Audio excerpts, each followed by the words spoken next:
এই যে বন্ধুরা, থোবড়াটা দেখে নিশ্চয়ই বুঝতে পারছো এটা কি।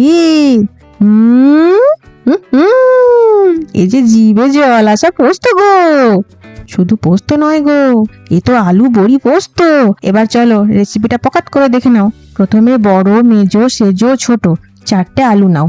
তারপর জামা প্যান্ট খুলিয়ে ডুমো ডুমো করে একটা বাটিতে ফেলে জল ঢেলে গা হাত পা ভালো করে রোগড়িয়ে এইরকম সাদা ধবধবে করে ফেলো তো। এক মুঠো কলাইয়ের ডালের বড়ি নিয়ে নাও।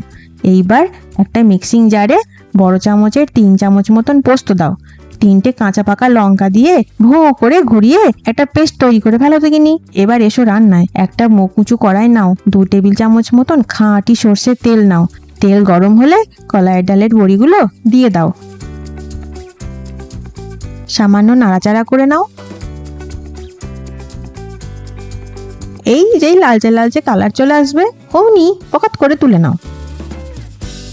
ওই কড়াইতেই আবার 2 থেকে 3 টেবিল চামচ মতন সর্ষের তেল দিয়ে দাও। তেল গরম হলে কেটে রাখা আলুর পালগুলোকে ছেড়ে দাও। তারপর হাতের কাছে খুন্তি হাতা যাই পাবে তাই দিয়ে আলুর পালগুলোকে একটু বেশ করে নাড়াচাড়া করে দাও তো। তারপর ঢেকে রেখে দাও যাতে আলুগুলো একটু ভাজা ভাজা হয়। 2 থেকে 3 মিনিট পর ঢাকা খুলে নাও। এই দেখো আলু কি সুন্দর ভাজা ভাজা হয়েছে না। এবার এর মধ্যে পরিমাণ মতো জল দিয়ে দাও আর ঢাকা দিয়ে সেদ্ধ করতে দিয়ে দাও।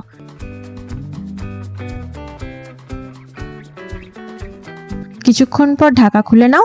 দেখো আলুগুলো কেমন যেন ফুটুনি মারছে না। এই সময় ভেজে রাখা বড়িগুলো আলুর মধ্যে ফেলে দাও। এই একটু খোঁচাখুচি মেরে ব্যাপারটা একটু সেট করে নাও।